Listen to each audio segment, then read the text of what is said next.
বিশ্ব ফুটবলের অন্যতম পরাশক্তি এফসি বার্সেলোনা দীর্ঘদিন ধরে আর্থিক সংকটের চোরাবালিতে আটকে রয়েছে। ঋণের বোঝা আর লা লিগার কড়া নিয়মের বেড়াজালে যখন কাতালান ক্লাবটি দিশেহারা, ঠিক তখনই শোনা যাচ্ছে এক অভাবনীয় গুঞ্জন। ক্লাবের মালিকানা বা বড় অংশের শেয়ার কিনতে স্প্যানিশ জায়ান্টদের দুয়ারে বিশাল অর্থের প্রস্তাব নিয়ে হাজির হতে পারে সৌদি আরব। 1,43,000 কোটি টাকার মেগা প্রস্তাব। স্পেনের জনপ্রিয় টেলিভিশন শোতে সাংবাদিক পার্সোয়া গার্লেদো এক বোমা পাঠানো তথ্য সামনে এনেছেন।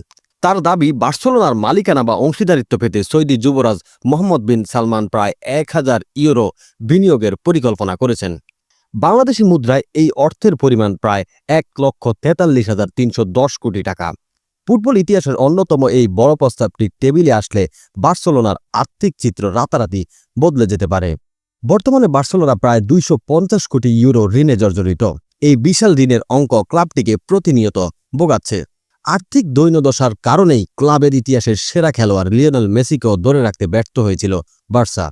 টাকার অঙ্ক আকাশচুম্বী হলো বার্সেলোনার মালিকানা কেনা মোটেও সহজ কাজ নয়। ফুটবল বিষয়ক সংবাদ মাধ্যম গোল.com-এর প্রতিবেদনে উঠে এসেছে বেশ কিছু আইনি ও গঠনতান্ত্রিক জটিলতার কথা।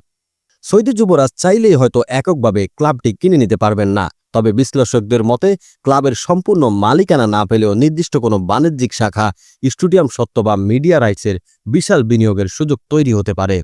এখন দেখার বিষয়, ঋণের দায়ে জর্জরিত বার্সেলোনা তাদের শত বছরের ঐতিহ্য আঁকড়ে ধরে রাখবে নাকি সৌদি আরবের পেট্রো ডলারের বন্যায় গা ভাসিয়ে নতুন যুগে প্রবেশ করবে।